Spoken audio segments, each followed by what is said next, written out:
Are you my friend? Are we locked in? Then step this way. Hey, what is up, guys, and welcome back to the Locked In with Drew and Wes podcast. How's it going? Let's go. We're back. We're back. Little intermission, some things didn't exactly line up, and we're gonna have to catch up on that. Yep. Wes has got some interesting life talk to talk about. But yeah. I've been training for like a new position at my job, so it's been keeping me busy. And I tried to make it to the airport because I travel, and my car broke down, was smoking, and eventually engulfed in flames on the side of the road. So I'm gonna put the video. You can put the video. It got worse than the video too, by the way. It was worse. That was before anybody came yet. I was like, oh, okay. I called 911 and everything. I was like, The funniest part about it was you sent me that, right?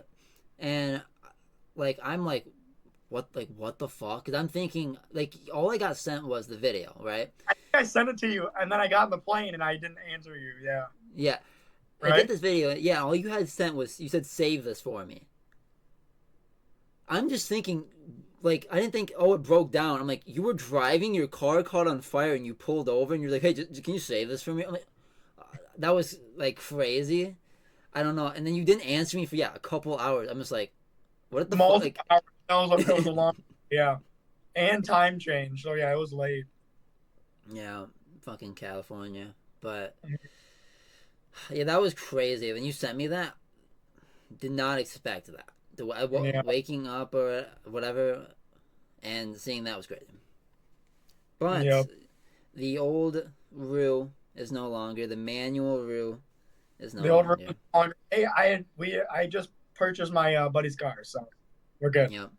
He's joining the Chrysler gang. Yeah, we are joining the Chrysler gang. I'm getting a lot done to it. Right? She's doing a lot to it, so hopefully it'll be worth it. I'll drive real nice when I get back. So. Right. He's a little bro. He's 200 on 300, so he's a little bro. But but he was 15. But yeah.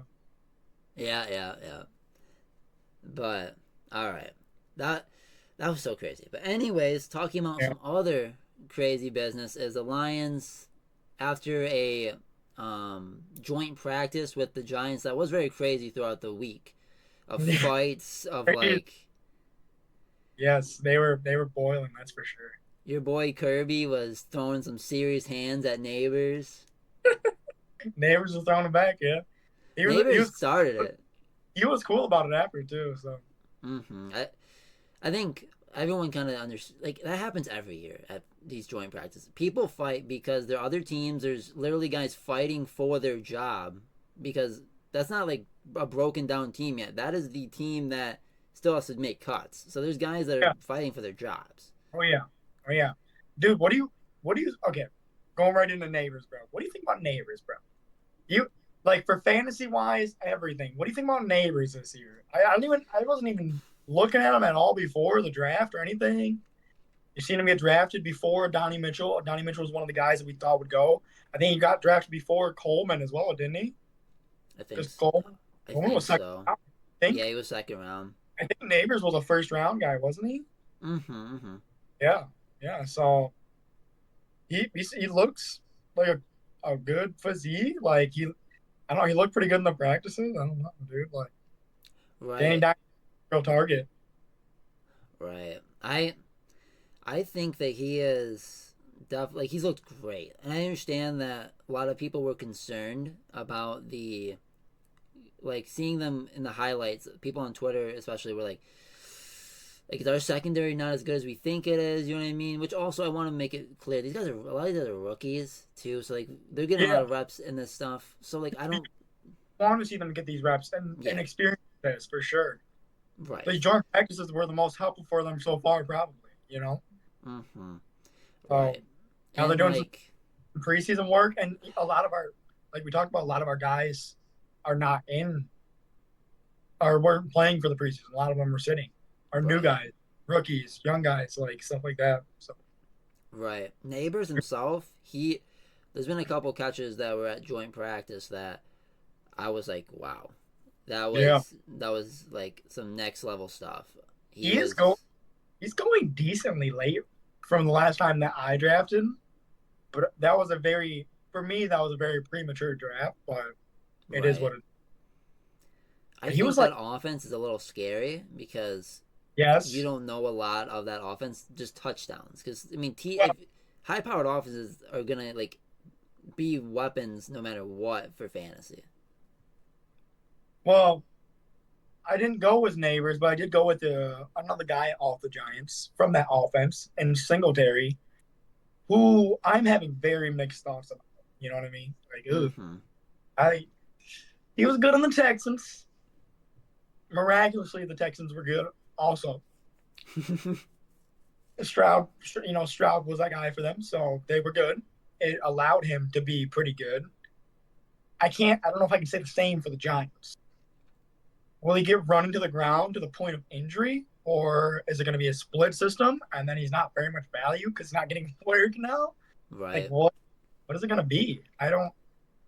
And a It's not lot like, of the Daniel Jones stands, you know what I mean? The guys that defend him heavy, right? yeah, These guys will always say that it's the offensive line that is the problem.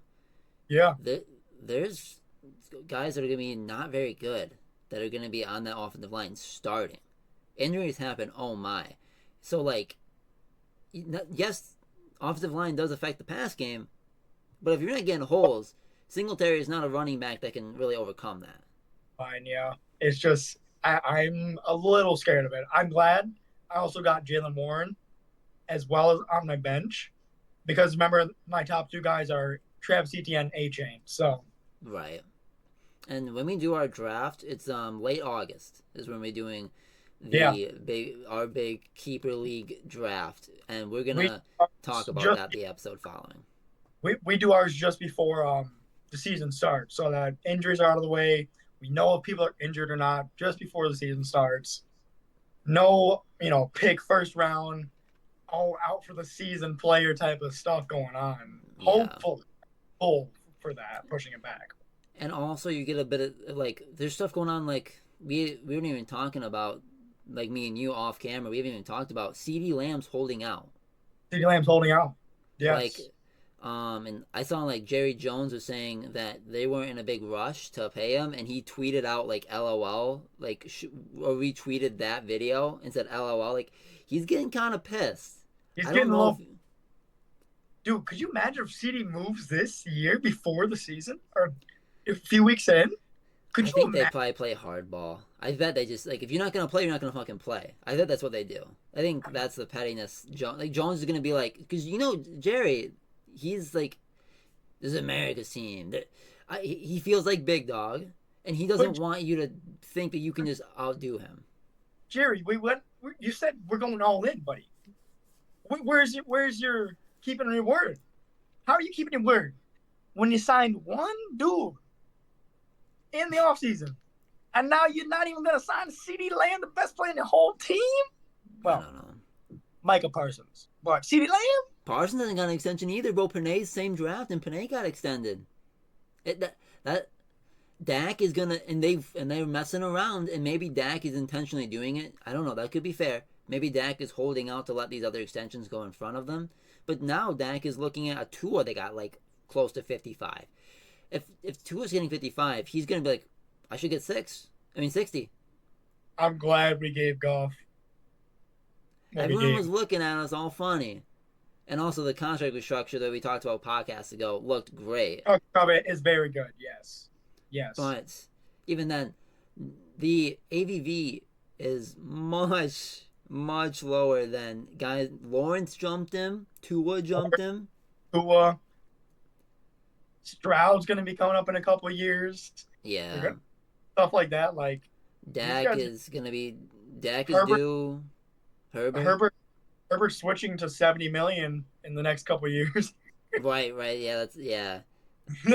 That's the thing is they're gonna have to restructure that, or that is going to be crazy. I don't like they're gonna have to somehow make that work. I don't know how they're gonna make that work.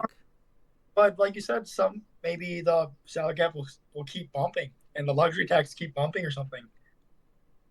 But And I don't know. maybe they do the thing of like the Tom Brady thing, where Tom Brady would always get some of his money turned into signing bonus, or not even signing bonus, but I don't remember what it was. But it would basically be able to remove some of it off the cap. And everyone Yeah. thought Tom was being such a great guy, and he's like, no, I'm getting my money quicker. I'm helping out the team maybe, but the cap, but I'm getting the same amount of money I was going to get. I'm actually getting it faster now. Yeah. He's just immediately getting it. Right. I don't know. I think Brad has handled this offseason very well, and I think that it's going to be. I think there's a lot of people maybe questioning the Lions after this preseason game that really shouldn't be. The amount of people that were sitting out was a lot. Malcolm Rodriguez was nuts. Talking, bro. Keep it going. If you're talking, don't stop. Don't stop now. Talk to me in the season too. Talk to me in the season when we're winning. Talk to me. Right. I gotta say, you do it now. Get it out now. There won't be much to do later. No. I'm so excited for the season. Not only that, but because I really want to stick it to Rams fans week 1. I want that win bad.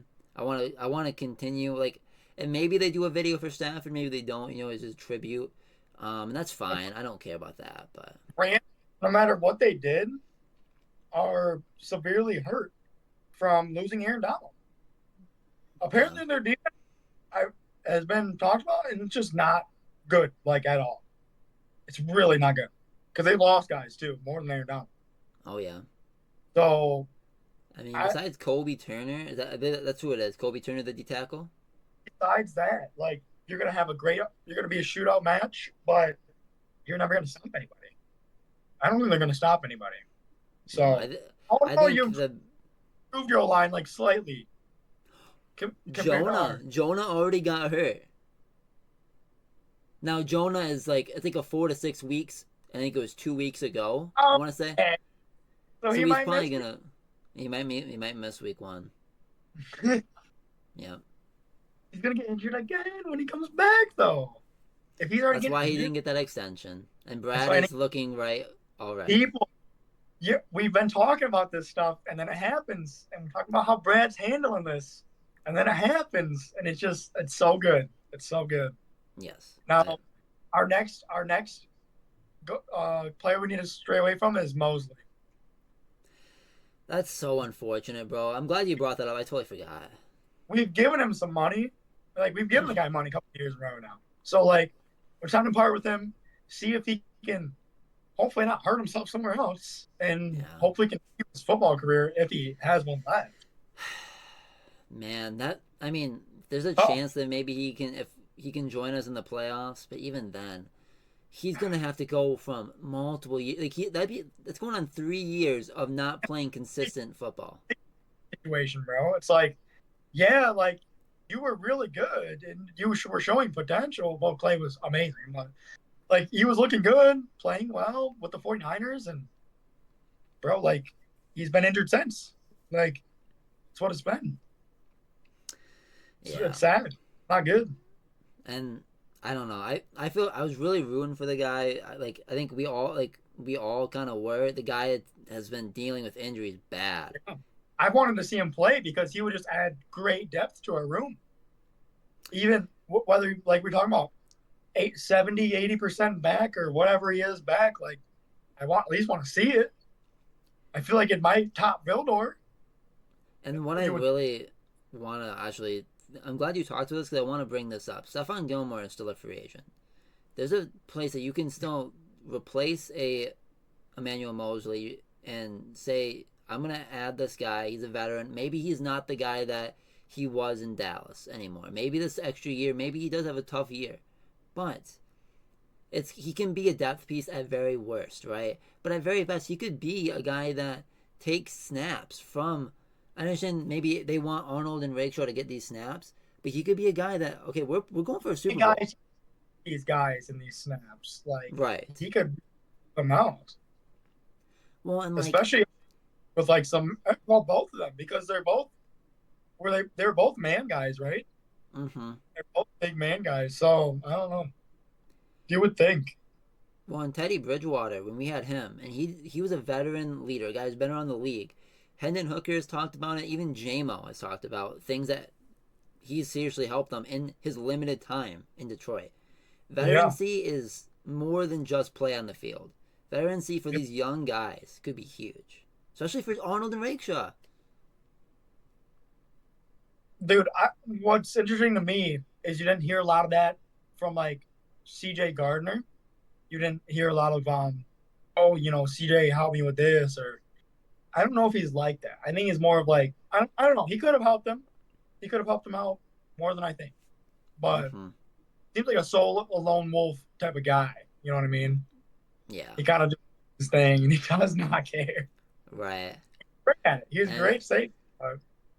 And maybe that's why, you know, maybe that's why and that's the same injury CJ had. So that also kind of gives you the idea of timetables for Moseley. But yeah, CJ, I was really about it. I think we both were. Were you really about re-signing him initially? I don't think so, bro. I don't think so.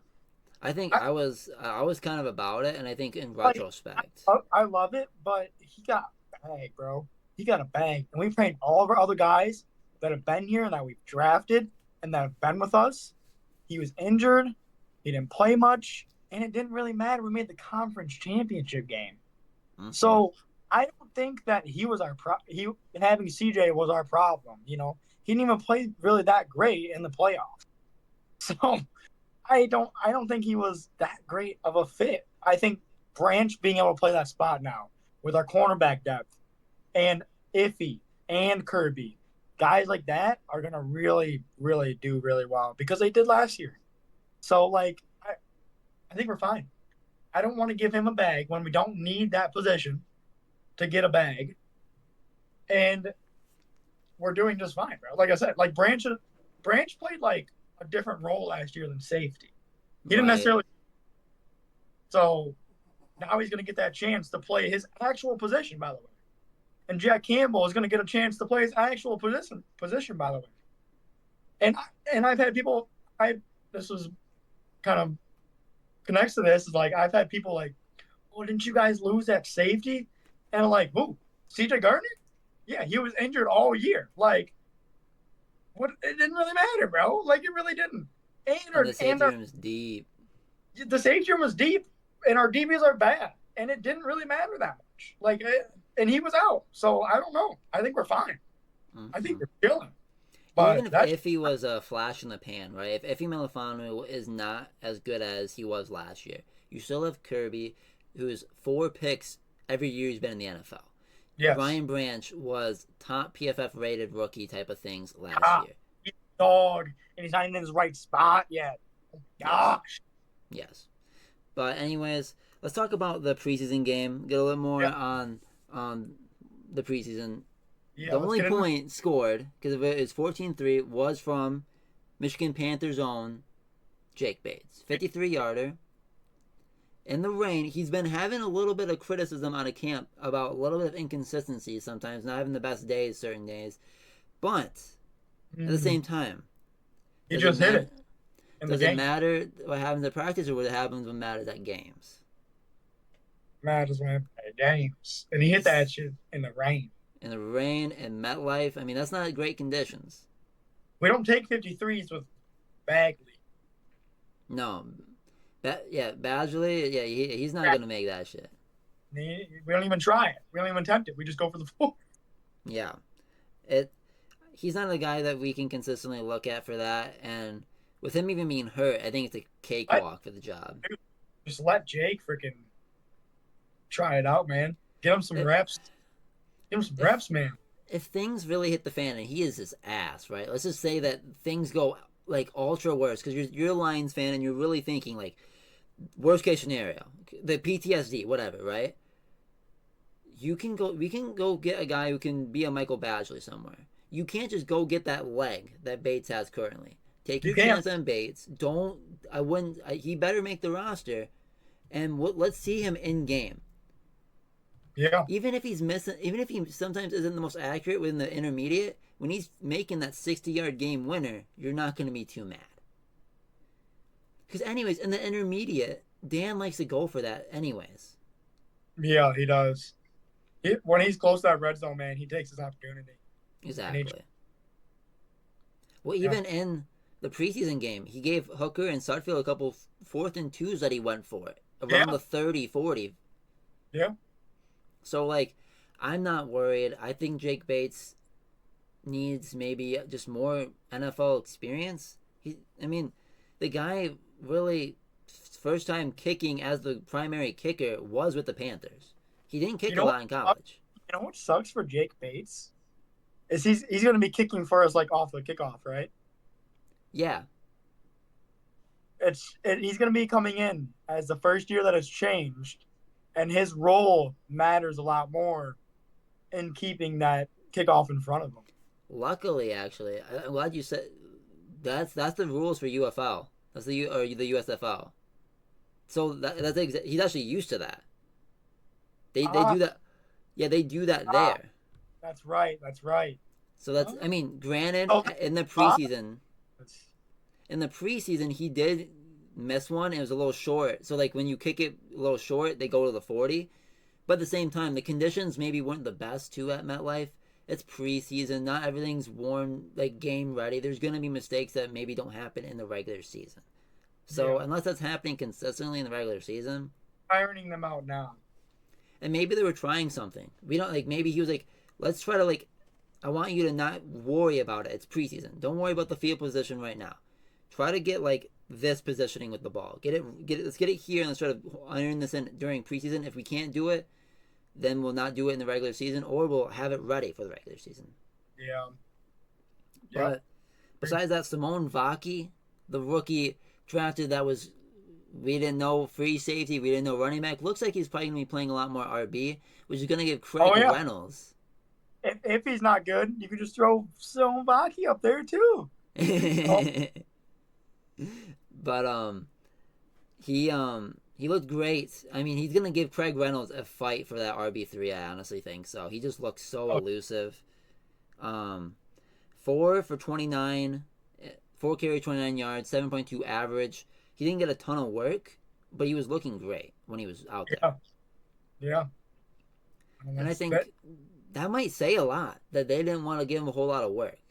They might be like, this guy might be the RB3. We want this guy to kind of be chilling. Be ready for the season, yeah. And if Gibbs goes down, we still got that elusive guy there. If Monty goes down, all right, we got another guy that's maybe not the burst that Gibbs had. That Gibbs has. Gibbs is very special, but light. The Monty's more power and less elusiveness per se. Monty's still elusive for a big running back. Mm-hmm. He's not height wise, but he's bigger. You know what I mean? He's definitely a lot more thicker than most other yes. Guy who can take carries. Yeah, can take carries. So someone would add that same type of energy as Gibbs, hopefully, to the backfield if he's out. Right. I'm excited about. I hope he gets a little bit more run, but if he doesn't, that speaks even higher volumes. Actually, I speak volumes because if he doesn't get reps, why is he not getting reps? He should be. If he's the 4th string, why isn't he getting reps? Right. Oh, he might not be the 4th string. Right. He's got a spot solidified. Oh, he's not playing today. Okay. Dude, we just draft so good. All of our players are good. It's amazing. Oh my god. With that being said, a debut, Hendon Hooker. Debut. Dan Campbell and Ben Johnson were playing with us though, starting with Nate Sudfield, and that was ugly. And I want to say that the Nate Sudfield play is ugly. I'm scared if anything happens. Hendon Goff. Oh, Sudfield comes in to play. Oh no, we would have to replay. There's serious maybe I don't know. There's guys like Taylor Heineke. There's Ryan Tannehill is a free agent. Maybe you go get him. I would take Taylor Heineke. Right. I wouldn't be mad. I think we could probably have to trade for him, but it's a backup quarterback. That's like a 7th round pick. The 3rd string, I wouldn't be mad at a Heineke type of guy. I know the Giants, they had Drew Lock throwing. He was doing okay because he was supposed to be pretty decent, but he's not. Right. And then Locke went out. And they brought in Tommy DeVito, who started and won games last year. So, of course, they won that. Like, what else? Yeah. What are they supposed to do? You got Sudfield facing everybody. Mm-hmm. Right out there. And I mean, I think it'll be one of those things that if it comes to it and Goff goes down for several games and it's a big deal and Hendon can't hold the horse, Brad goes and makes a trade for a guy like Joe Flacco. You would make him if it got bad, yes. I could totally. There's no reason why we wouldn't try to make a move if it got bad. If like he's like 4 to 6 weeks and we drop 2 or 3 of them and we're like, this might mess up seeding. We need to get like some wins. We need to make sure we make the playoffs at least. It's like, but that's thinking Goff gets hurt. We're hoping that doesn't happen, of course. But he's not very good at getting hurt, so that's a good thing. Great quality. Yes. Hendon. I'm sorry, what? Go ahead with the Hendon. Go ahead with the Hendon stuff. Hendon, 5 of 9, 36 yards. He didn't pass. He had a couple like, okay, he's a rookie, but like he had also some times where it was just like the like truck that he did, that one guy where he lowers his shoulder. He went through like 3 people. It was nasty. He got the first down. He was at least giving another dynamic. Like, I'm not sure if his field reading is there, but also that was the first game in a long time.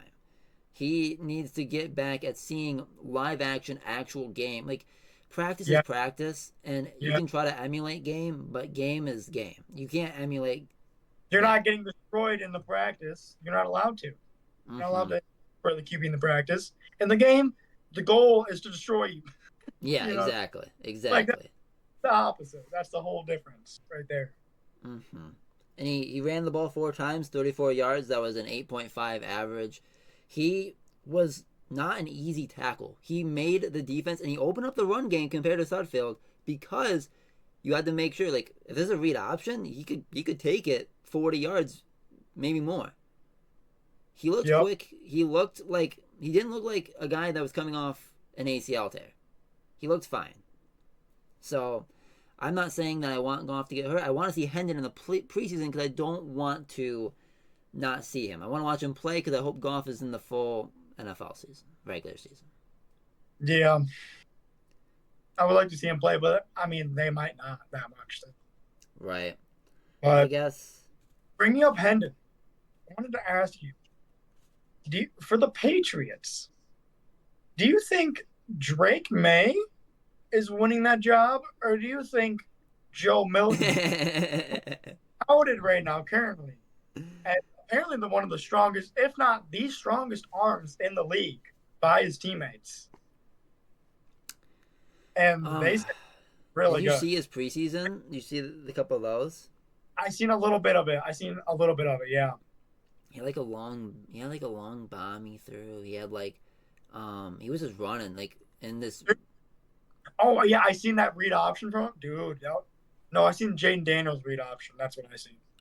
I saw this scramble, not even scramble. It was an improviser move. You know, you're going up and down the sideline. You're looking downfield. Then you're breaking tackles. He cuts back. He was going down this field. He goes this way. He goes and he gets the first, and he still fight, and he fought for more yards. He was. I bet Drake May is going to have that job, but Joe Milton is a very intriguing guy. Drake May is going to have the job? I just don't think that Joe Milton's a 3rd round pick, and I don't think they would even risk Drake May not starting at all. I would put $1 million at Drake May. Right. Drake May starts. The receivers aren't good, and he's not as mobile as Joe Milton because he's not. And he gets sacked a lot more, and the run game doesn't open up. And you look dog shit. We have Joe Milton sitting here who can do everything that Drake May can. The only thing I will say with that is I just think that I think they're one they're looking. Which we can talk about the Ayuk stuff different later, but like they've been looking. And also I think that Joe just overall I don't think he's going to be that guy. I think they're going to use him. And I think he's going to get utilized in moments for like special plays, maybe having him and Drake on the field at the same time, running some let's get creative here. We got two guys who can throw some bombs. Let's kind of like maybe trickery. Who's got the ball? All right, now you're focused. You like your linebackers focused on that. We got our tight end streaking down the field, whatever it is, or just basically trying to make some creative shit. And I think if you do that correctly, fantastic. Drake is going to be the starter no matter what. I mean, he maybe gets benched if it's a really like if he throws 4 picks in a game. Okay, you're gonna get benched, buddy. Like you can't be doing that shit. That's not an expectation that any team has. But if they're just losing games, they're gonna lose games. They're gonna be bad. They're gonna be one of the worst teams in the league this year. They are going to probably be offloading Judon sooner rather than later, and hopefully we're one of the suitors. I don't know. It doesn't make sense to have Judon. This team is not ready to compete. This team is not ready to be a bad team. This team is looking like shit, and they need to get some draft capital from Judon. They need to get ready to do this rebuild. The Patriots and the fans, you guys been great for the last fucking 20 years with Tom. Well, okay, not as fully Tom, but like 15 years with Tom. Let's relax. We've been dealing with this as Lions fans for like 30 years. You can take a small little rebuild. You got your guy with Drake May, hopefully. Like, you know what I mean? Hopefully, yeah. Dude, who would you rather have us get? Gilmore or Judon? Judon. Why? I think that because I don't think it matters who's that cornerback when you got the D line of Hutch, Reader, and Judon, bro. I don't think it matters. You snap the ball, you're already on your ass type stuff. Yeah, you might. Like, I think Hutch is gonna get like close to 15 sacks next year, if not more. Right? Judon is the guy who's done that. More, yeah. Judon's done that before, and you have DJ Reader manning the middle, and then Liam had a great year with 5 sacks last year. Levi Onwuzurike apparently has been looking like a force. He didn't even play in the preseason. Levi Onwuzurike was playing so good in camp that he's not playing in preseason. Bro, that's crazy, bro. And maybe that's the DJ Reader effect. And maybe you could say that exact reason is why you maybe pick Gilmore, and I think that's fair. But I miss that's what I was thinking, is because Gilmore would give you that mentorship like we talked about to your young guys. And breather, whatever you would use them for. But right. I think that's very fair. Yeah. But I'm like, the violence of DJ Reader, Hutch, and Judon. Yes. But I think we're getting crazy because we don't really usually have even a good D line. The fact that our D line should be a top 10, if not possibly a top 7 D line in the league this year, it is crazy because that's what we're going to be. We got 2 top 10 D tackles. We got Aiden Hutchinson, who's a top 5 guy. We might be top 5 D line league. It could be that good. The defense is going to be nasty. It's just going to be a force. We haven't seen any of it yet, and it's just going to be dominant, bro. I guess speaking on that D line, a piece that his rookie season he looked great. Last year broke his ankle, didn't get to see a lot of him. James Houston, guy who's very explosive, a guy that I think a lot of us as fans really like him and really hope they can get back to that rookie season. Yes, another depth piece for that D line. A guy who's just a pure gadget guy that can go get the quarterback. That's going to be huge against in certain sets. He was good against Field. Right. He's quick. But he was the lowest graded player with a 28 grade last Thursday. Nah. That's bad. Now, to give some consideration, the highest player graded was 90 on the Detroit Lions. Rakeshaw got an 80. Amik Robertson, he didn't play a lot. Had a breakup I saw. But I forgot Meek, bro. I'm not even gonna lie to you. I forgot about Meek. He looked good in the limited action, and did he? He had a 75 rating. He's a top 5 on the team for that preseason game. Yeah, good cornerbacks is good for us. But having a less rating than Nate Sudfield. Sudfield at 38.1, 28 flat from James Houston. We were like wanting to turn the TV off half the time when Sudfield had the ball in his hands. So hopefully James Houston is just getting back into game form. I mean, he broke his ankle and he maybe got a little out of it, but you really expected more, bro. You expected more. Yeah. Do you know the snaps on that or no?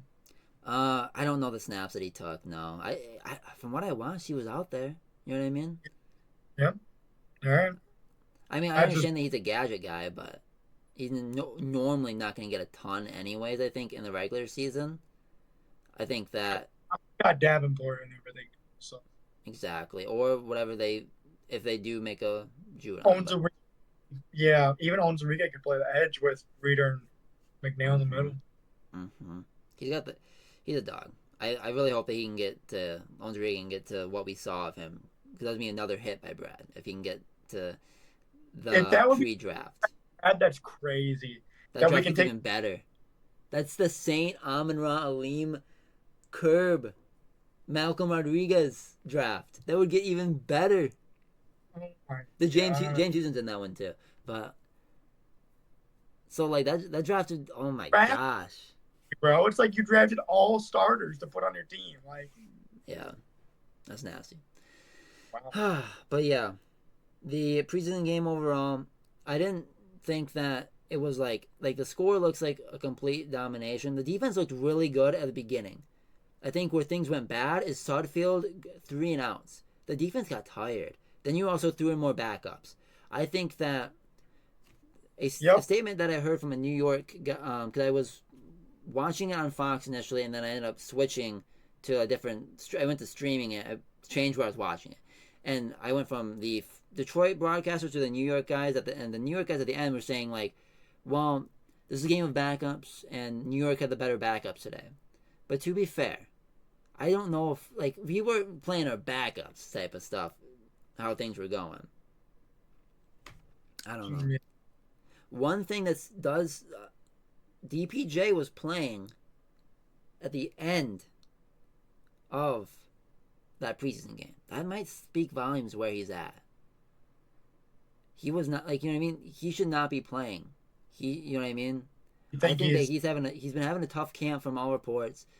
That looks terrible for him to be playing there. He got one catch. I mean, the catch was all right. He got like a 30-yard catch. But like, I'm not gonna lie, I kind of want to see more from you too, as a guy who's more experienced. Are you okay with Khalif Raymond being the 3? I think Khalif might not even be the 3, but Darius Fountain has been having a great camp. Now, he's not having a great day, and to be fair, I think that maybe DPJ also, but he had Hooker too. I don't know, but Fountain played with Sudfield. He's the higher up on the tiers, right? Yeah. So him not getting really a lot of work, maybe in a lot of catches in his time, might have been Sudfield being Sudfield. Because I was watching the game and I saw that a beat reporter was saying, like, Sudfield missed a one-on-one with Fountain having a step on the cornerback. That's Goff. He can maybe put that ball there on him, and then we can actually see. And but you're not even getting Fountain the opportunity. Dude, we need to get somebody better than Sudfield, bro. If it's a late-round draft guy or something, bro. Just get some... Maybe he's a guy who's good on the sideline, and maybe he's good at holding the clipboard, and he's good at talking to Goff. You know what I mean? In the game, he's good at seeing things that the defense is doing. When you get to that part of the depth chart, and you actually need him to play, though, he's not good. Yeah, that's fair. I don't know. I never was really impressed with him when we traded for him, and we didn't give a lot for him, but I wasn't impressed, and I'm not getting impressed. But anyways, it was an all right preseason game. Obviously, it's preseason. Let's not put a lot of weight on it. But the fun stuff was the fun stuff, and we're gonna take the positives and The only real negative I'm really going to hold on to is the James Houston just being like, I want to see game 2, game 3, if he's playing, to seriously show out a little bit more. Improve, please. Because even like Romeo Okoro and Julian Okoro of last preseason, they were getting sacks. They were being dominant because those guys should not be playing in preseason. So, with that being said, James, I'm expecting you to get a couple sacks. I'm expecting you to at least, if you're not getting a sack in TFL, something like that. I don't know. Yeah. But, anyways. TFLs, even something like that, would even help spruce about him. Right. So, looking at we talked about it last podcast. I know you were busy, and that's totally fine. I got the line stat predictions for the offense. And then we're just going to talk a little bit about defense. We're going to break down tackles. But Wes has not heard this. So I have Goff with his yards, touchdowns, interceptions. I have receptions, and I have rush. Which do you want me to just go Goff, then receptions and rush, or do you have anything in specific? Yeah, you can go. Yeah, go like that. That's good. All right. I have Goff having 4,564 yards. So it's a tick below him last year. He had 4,575. A little tick below. 34 touchdowns, 9 interceptions. The 34 will be a career high for Goff. But I am thinking, and maybe you'll see why this goes up. Looking at the receiving, Amon-Ra have 120 receptions, 1,652 yards, so a bump of like 100, and 9 touchdowns. You only have him for 9 this year? Yes, he had 10 last year. And maybe you'll see why. You know what I mean? All right. So when we're going to Laporta, I have 90 receptions. I have him at 1,002 yards. And why I say that is because I think if he is at like 980, because that's where I was, and then I'm thinking about it more. I'm like, if he's that close, Dan is gonna make sure, as a tight end himself, he is going to make sure he gets 1,000. So I'm like, he's gonna get like just over, I feel like. And then where his damage truly is like, damn, this is a breakout year. He might be one of the best tight ends in the league, because I think that's what he is. That's what he kind of is right now. Yeah. I got 12 touchdowns for Laporta. If it's 12 touchdowns, 1,002 yards, he's worth his draft capital, right? Mm-hmm. Because there's not going to be a lot of other tight end options that are doing that. Oh yeah. Are you talking about fantasy wise? Is that what you're talking about? Because he's getting drafted first tight end off the board. Yeah, I think he's that usage. Huh? I think he's that usage. I think he's got that, like, he can be that. I think he's the first off the board over Kelsey, isn't he? Or is Kelsey over him still? I'm not sure. I think I've seen him going earlier on some. I don't think I picked Kelsey over Laporte. I mean, I don't and with all the weapons at KC too. I mean, I know, but I don't. He also had Laporte such a good connection with Goff immediately. And I think that the extra weapons is going to open up the field. And the extra weapon is Jameson Williams. Let's get to him. Let's get to Jamo. 65 receptions. I have him at 925 yards, 8 touchdowns. I have him getting close. I don't think we're going to have a world with 3 1,000s, and I think that he's going to be a tick below, but I think that he's going to have a great year. I mean, that's going to be a great year.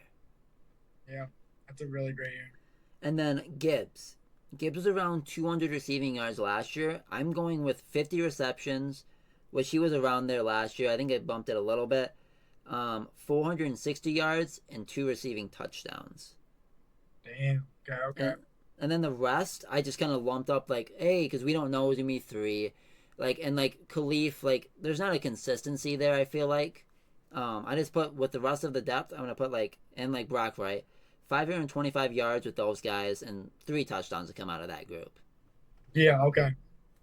So I want to hear you first. We'll get to the rushing later. Goff and the receiving. What do you think about what I have out? I think my St. Brown pick looks real good if you're thinking that's what St. Brown's going to do. Yeah. Oh, I mean, that sounds pretty close to a very possible reality with Laporta getting just over that nudge of 1,000. St. Brown just nudging himself more into being a top 5 receiver for sure. I mean,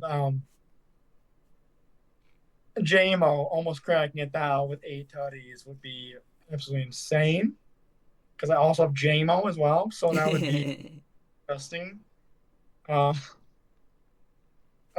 me do like the other guys, like they're probably not going to get work that much. It's probably going to be those main guys, and your Gibbs is going to see receiving, and your Monty's going to see receiving because they can. Mm-hmm. So, yeah, I think those are pretty good numbers there. What do you think about the 34 TDs, 9 interceptions? Do you think that's a little gassing Goff up? Or do you think he had 32 and 12? No, because he's good, and the O line is good enough for it. That's what I kind of factored in too. The O line is definitely good enough for that.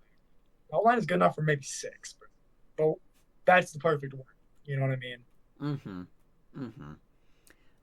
Looking at the rush, now this is where I think maybe I made a little crazy.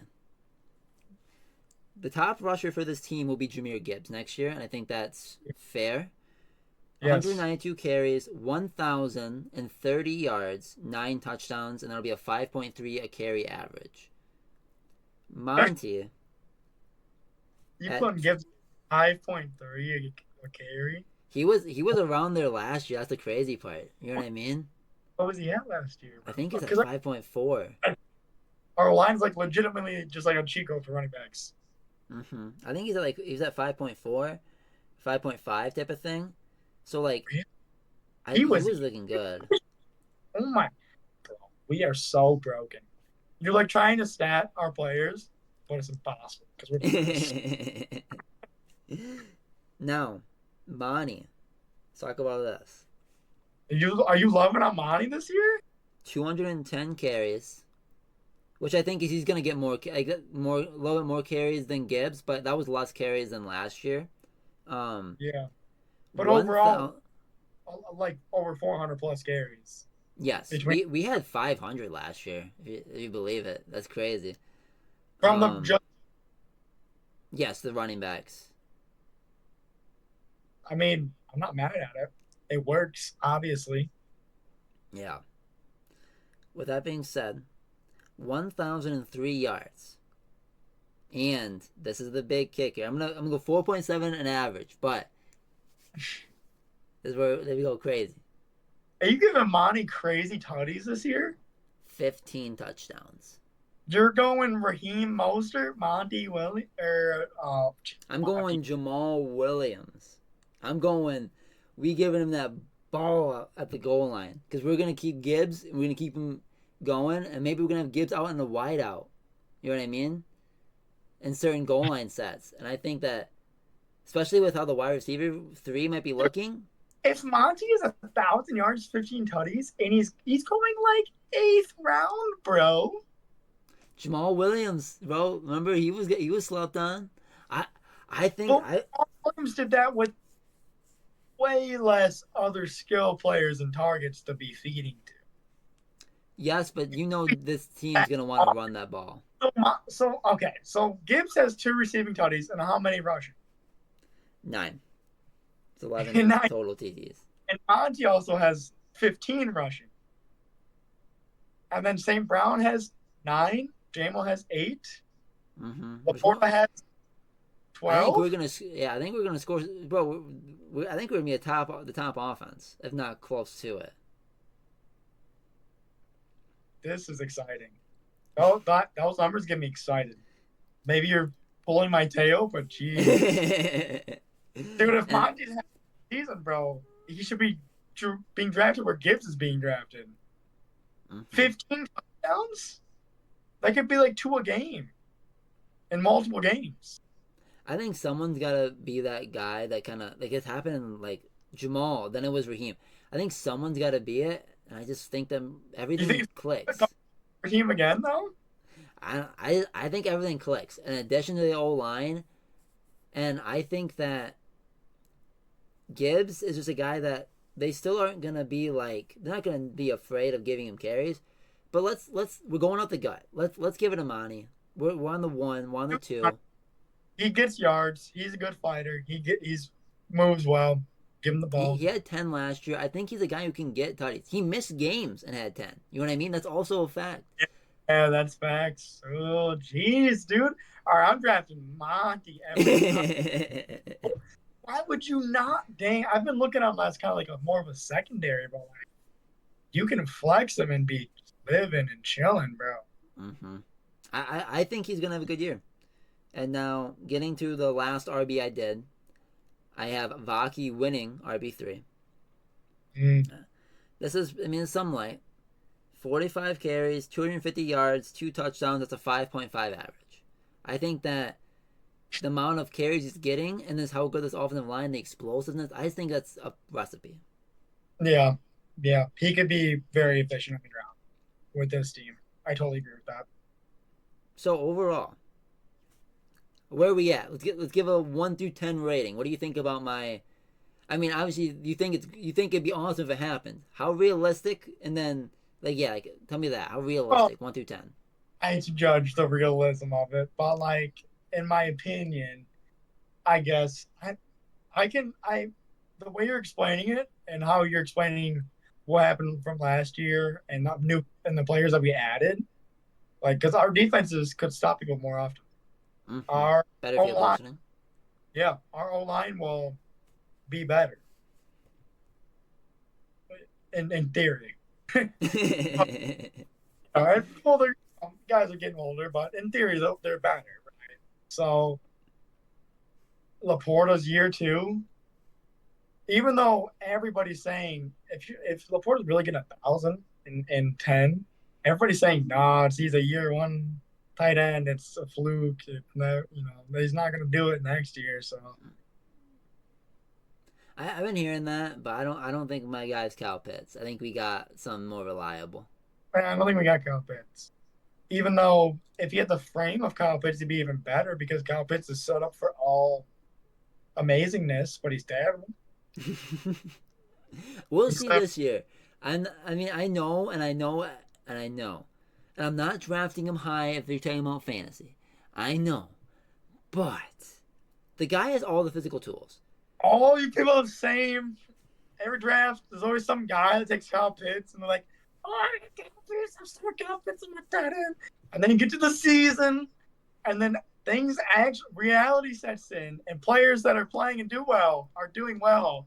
And the players that never do well are still never doing well. And that is the exact story with Kyle Pitts. And if it happens again this year, there is no way you can keep going and saying, well, maybe. No, I agree.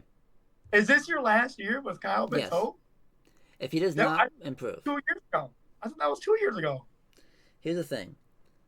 I think that's entirely fair if things did not change how they did. He's got not just Kirk, but if Kirk gets hurt, he has Penix. And Penix looked decent in his first game in the preseason.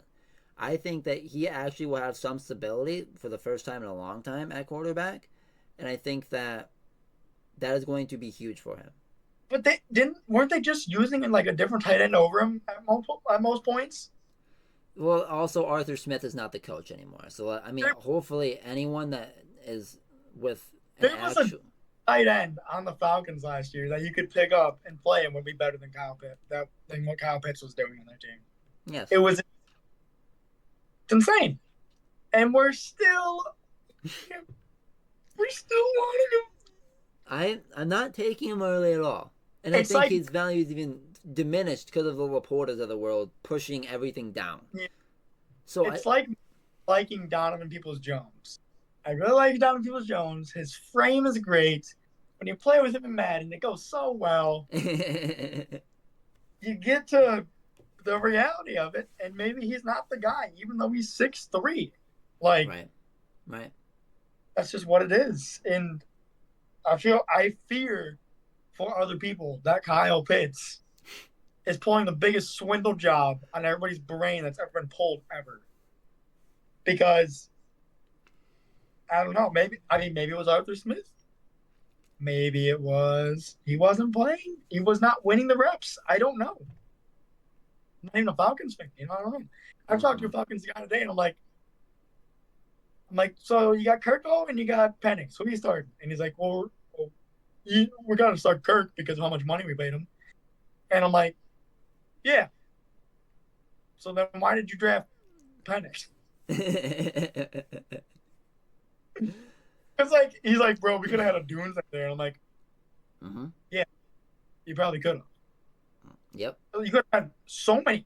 You could have had any defensive player your little heart desired. Because none of them were going.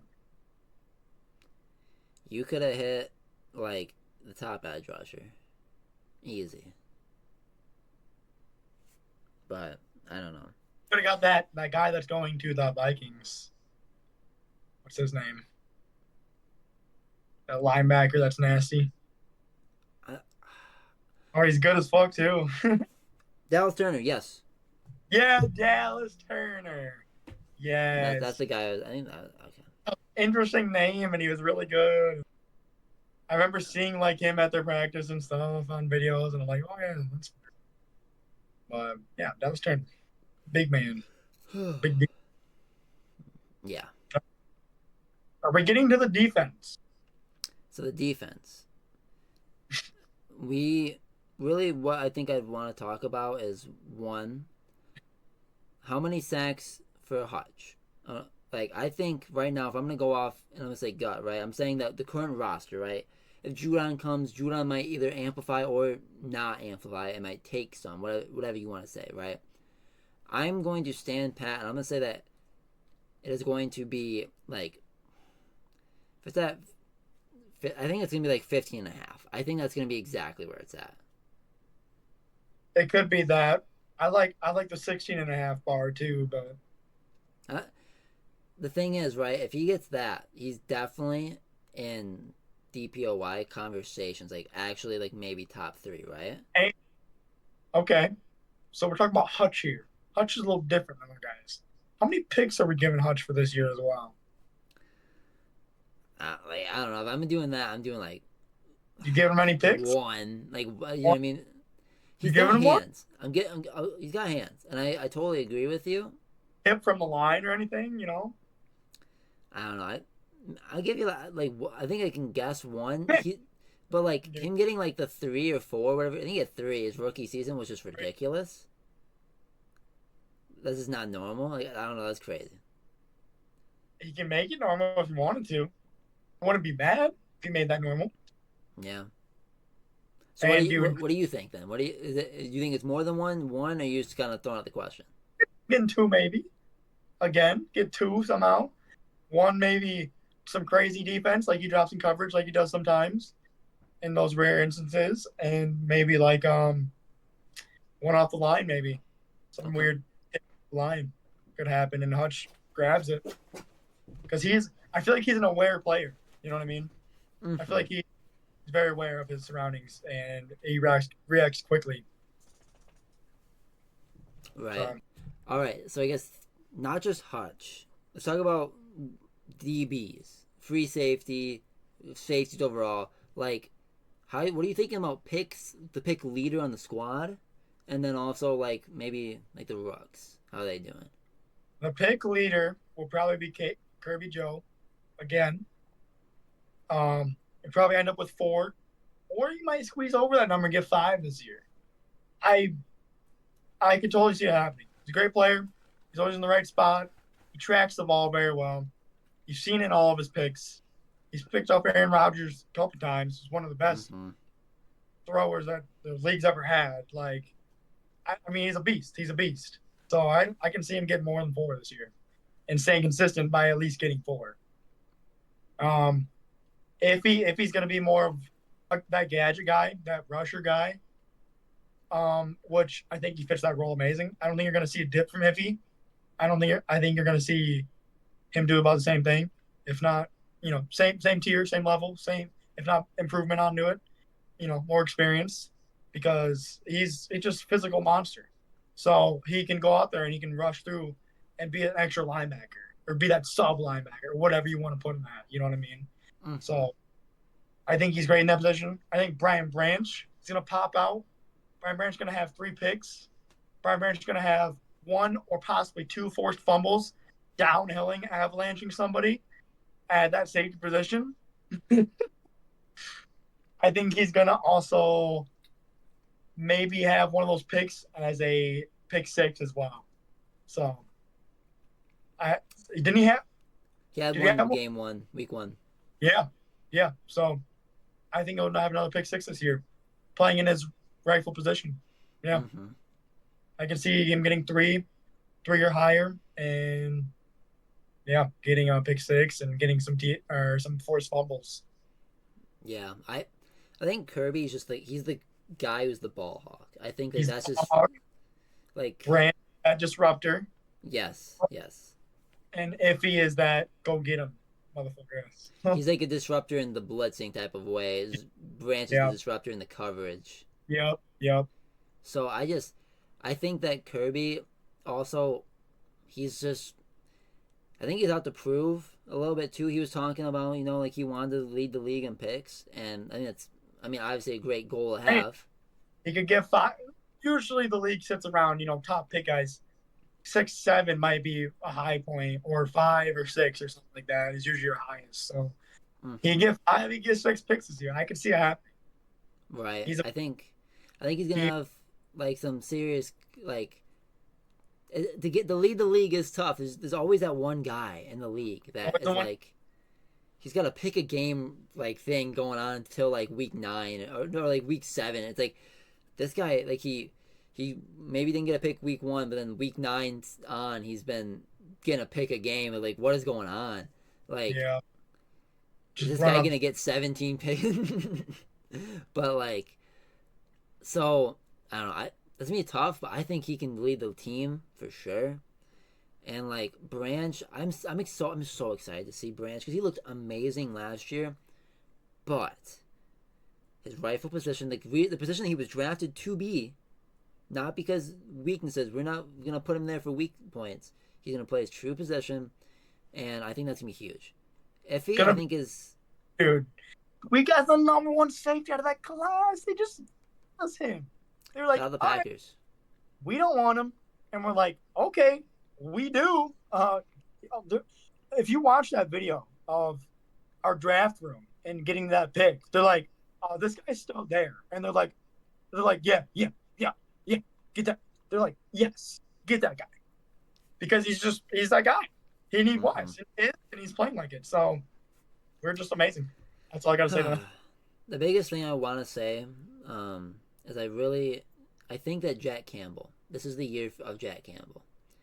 Not because it's going to be his best year, but this is going to be the breakout of hey, last year, and we've talked about this a lot off camera. Yep. This is the year where he can play that linebacker. He's not that James Houston, that rusher role. He's the guy who is great at seeing formation and hey, let's adjust the defense. Being a field general-esque linebacker. Yeah. And then having his ability to stop the run. His good coverage, his athleticism, plays that we would see week 1, I think, when James Houston was there. He made a crazy dive to bat a ball down that was going across the middle of the field. He is more athletic than I think people really realize, and I think he's smarter than people realize. Yes, he is. He won the linebacker of the year or something in college, bro. He was the guy. He was the linebacker to have. But yeah. And a lot of people, I think, are what if we didn't take Jack there? What if you took this guy? Just thinking about because it hasn't got your instant rebate like you're so used to. When you're with Brad Holmes, your instant rebate, you get your cash back before you made the purchase. You swiped your credit card, you already got your fucking money. But with that being said, let's take some time here. Let's really get in our bag.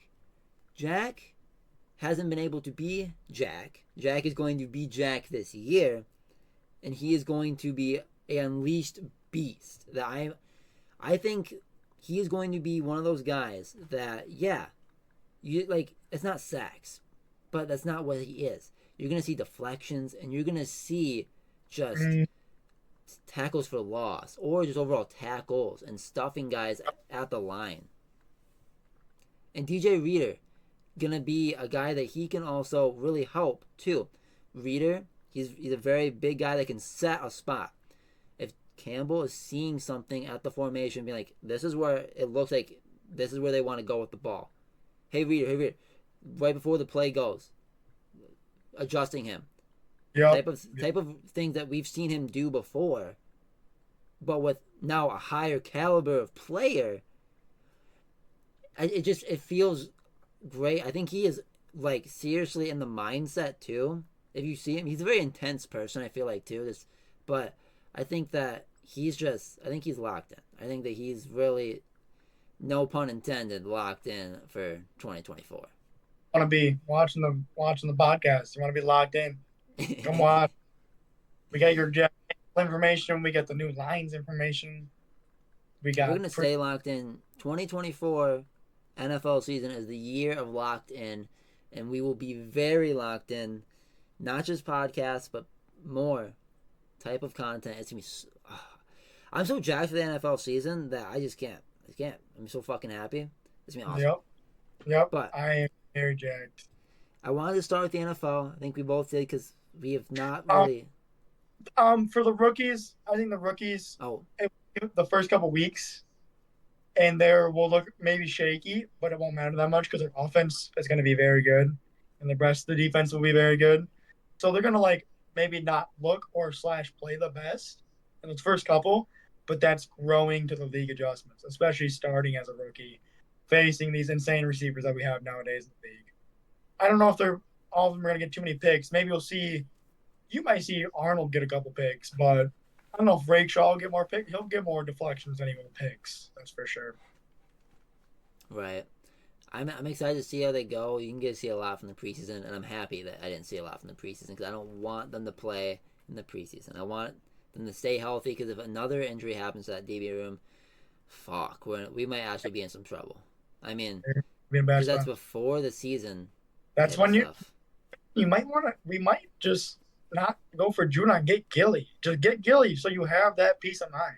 You have that mentorship. You have all that in one. I like that. Mean, imagine a will with both. Okay. No. If we didn't win it already, we wanted that. That would be fucking disgusting, dude. Oh my gosh. You'd have to record all of it because it'd be the most historic team you've ever fucking seen. Disgusting. I don't know. Stop that. You don't stop that. You don't. You don't do shit against that defense. You don't do shit against that. You don't do defense. You don't do shit against the offense. You don't do shit against the team at all. You go into the game. You're in your locker room, home or away. All right, guys. We're probably not gonna win this one, but we're gonna play. We're gonna play to the final whistle. All right. I don't see any quitting. I don't want to see any quitting. We're down by 40. Fine. The Broncos. Oh wait, and the Broncos. Oh shit! But yeah, I'm super excited. Is there anyone else you want to talk about the defense before we move on? I'm good. All right, people can use their imagination for the rest. All right. With that being said, we're gonna finish this podcast off with, and I gotta lie, bro, this was actually really, this is really cool. Team USA winning gold for the 5th consecutive year, but getting to see, before we get into all the stuff that I would kind of want to cover, getting to see the guys that I grew up on, the Steph Curry, the Kevin Durant, even LeBron technically, because how long he played, I technically grew up with LeBron. Even with how him being older. Fuck, dude, seeing these guys being able to go out and just be winning the gold together, not that I didn't expect it, but just seeing it was awesome. In my opinion, I don't know. And now, this is probably going to be the last dance where maybe you see Curry again in the Olympics, maybe you see KD, but they're gonna be LeBron-esque players with that age when it comes around next 4 years. They're not LeBron.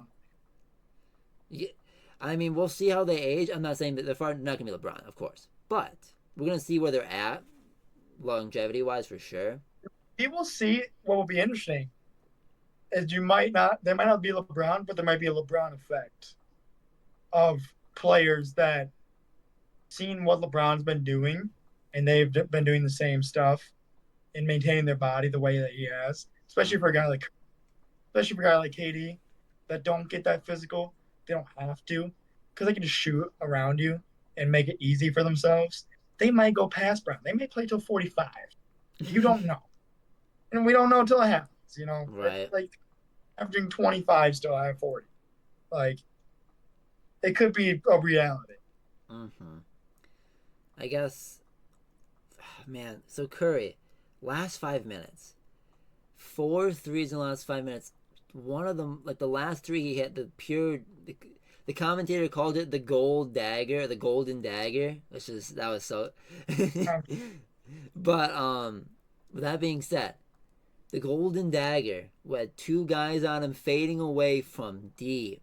He was unguardable. He really put this country, this Team USA, on his back. 24 points, 8 of 12 versus France. And then the game before with Serbia, that was a close game, 95-91. He showed out 36 and 8, 12 of 19, and 9 of 14 from 3. He put the team on his back. Curry. Like, I mean, I know this is Curry things, right? And we're not, but like, you gotta be like, damn. Bro, when I seen that the Olympic courts were like a foot shorter than the NBA courts, I'm like, bro, it's cooked. You got Curry and you're cooked. You're cooked. You can't stop those guys. And you're making it easier for them? You're cooked. You're cooked, buddy. You think that they're at half court when that's a regular shot in the end. You know what I mean? Like, come on. Bro. Like, they're going to cook you. You don't even know what they're going to shoot from. They're just going to pull from anywhere they want to. They don't care. Like, wow, this is a mid-range all around this court. Wow. Yeah. I watched all of KD's shots are the exact same, bro. KD dribbles the ball around one way. He jumps and he shoots immediately, and it goes in. And He's so much bigger. Arm up, and he's not even close to where he's shooting it. No, he's so lengthy off his height too. Goes in every time. He's like, pops it in, and every time you're like, oh, that's KD. It's beautiful. Right. It's the most beautiful looking shot ever. If I could shoot like KD, oh my gosh, you'd be cooked, Drew. I mean, I guess maybe I'd be. You don't got that length though. That's what I'm saying. If my shots were like comparable to KD's, where KD gets with the shot, height and everything, you wouldn't guard me. All right. But a big storyline around Team USA was Tatum's playing time. I think a lot of people that were Celtics fans, especially, were just. He just won the championship. How is he getting do not plays? Oh, come on, Tatum, play. Oh, we want to see Tatum. And I guess I did myself a little breakdown. And we're going to run through that kind of quick, and then we're going to give our little talk. But, all right. When it comes to Game 1, this is not exhibition. We're counting all the Olympic games because Kevin Durant was there as well. That's what, and yeah. So Game 1, he didn't play. Well, when he didn't play, LeBron had 21, 7, and 9. 7 rebounds and assists. KD decided to only miss one shot and had 23 points. And Ant played 20 minutes at 11 points, 5 rebounds, and was 4 of 6. So, I mean, I don't... And Kevin Durant, they probably wanted to get his legs under him too. You know what I mean? He didn't play all the way up until then. So, with that being said, he plays in Game 2. 17 minutes, he had 4 points, 5 rebounds, 2 assists, 1 block, a turnover, 2 of 4 from the field. While LeBron had 12 points, 7 rebounds, 5 assists. KD had 14 points, 2 rebounds, 3 assists, and yet 3 steals. Tatum also was a -4. I kind of fucked up my formation on this paper. Anyways, so with that being said, going to Game 3 against Puerto Rico. Tatum had 23 minutes. He had 10 points, 10 rebounds, 3 assists, 2 steals, +9 against Puerto Rico. LeBron only played 18 minutes because it was pretty late. It was a decent blowout.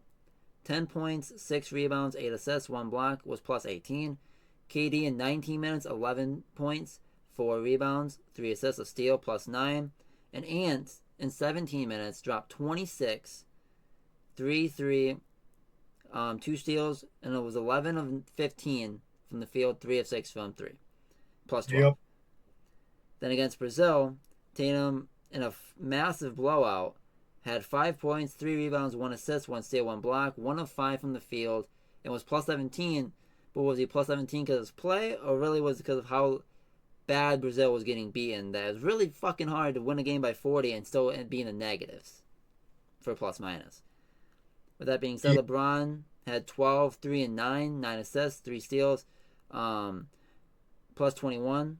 KD had 21 minutes, 11 points, 4 rebounds, 3 assists, a steal, +17. And in 21 minutes was 17, 5 and 2 with a steal, +19.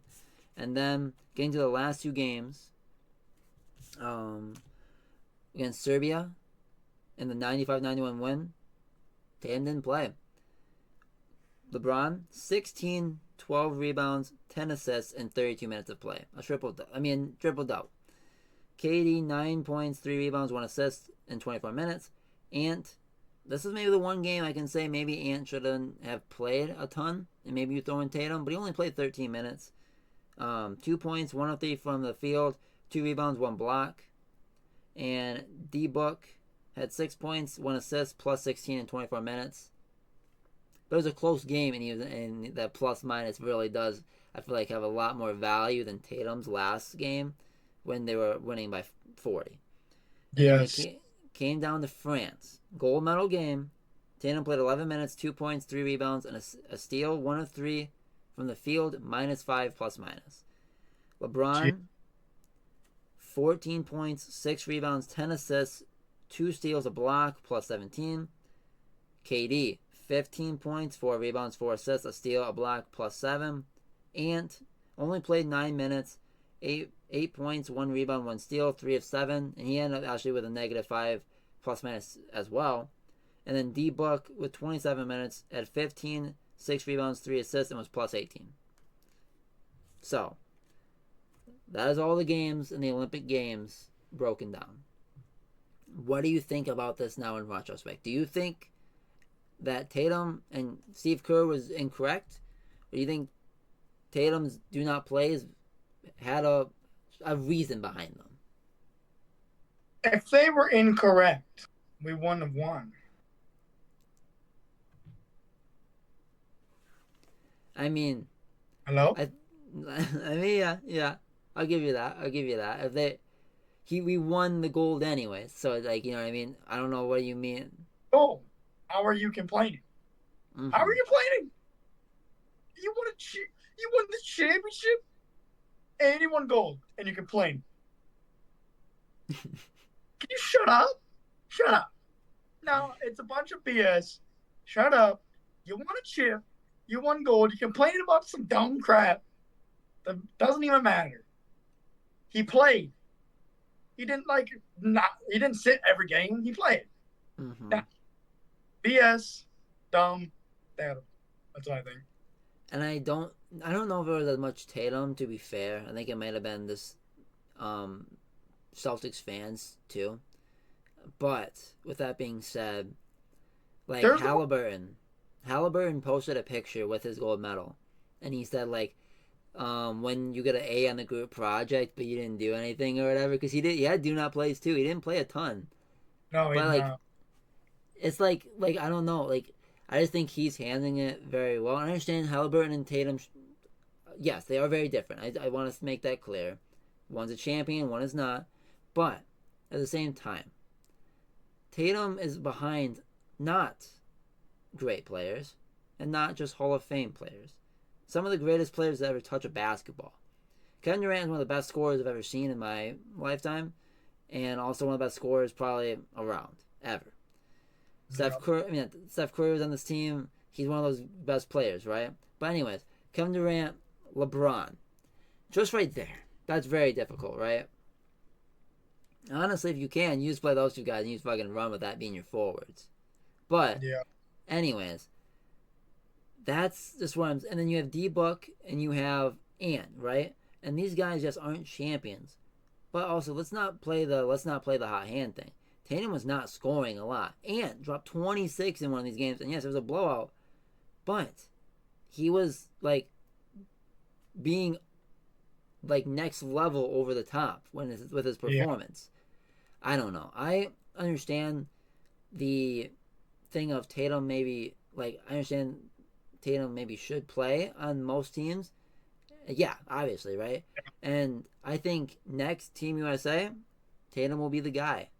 But when you have LeBron and KD, and then also, I mean, just he wasn't playing the best.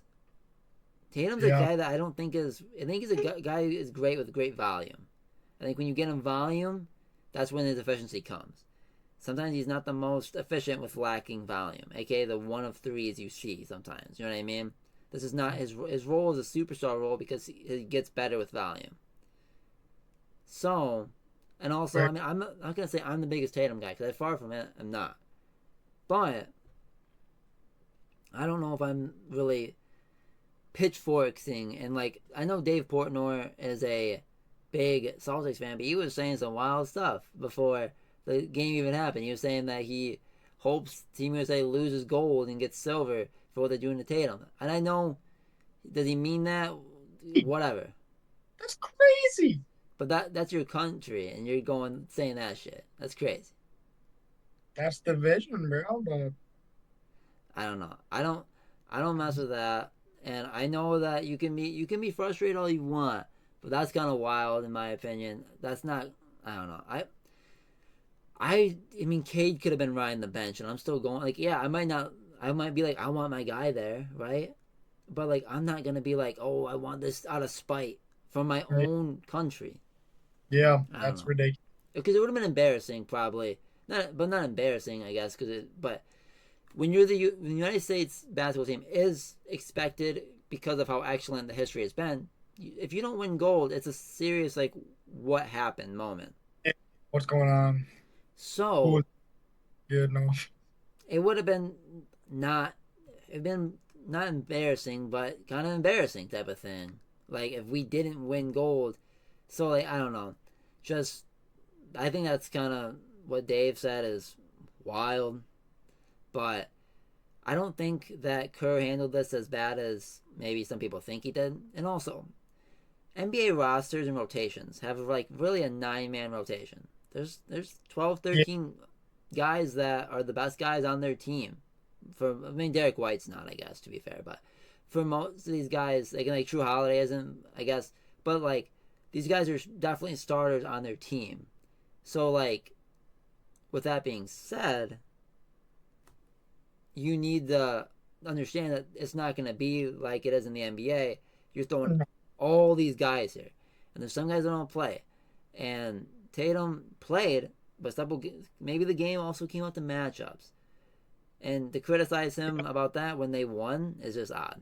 I don't know, it's odd. It is odd. It's very weird to me. I don't know. We won gold, so we're the champions. We're the champions, and I'm glad that LeBron and his Olympic time is going out in gold. I like that Kevin Durant got his 4th gold medalist and is one of the biggest and one of the best Team USA athletes ever, with leading Team USA in most points scored in Olympic Games. Wow. And with 4 gold medals.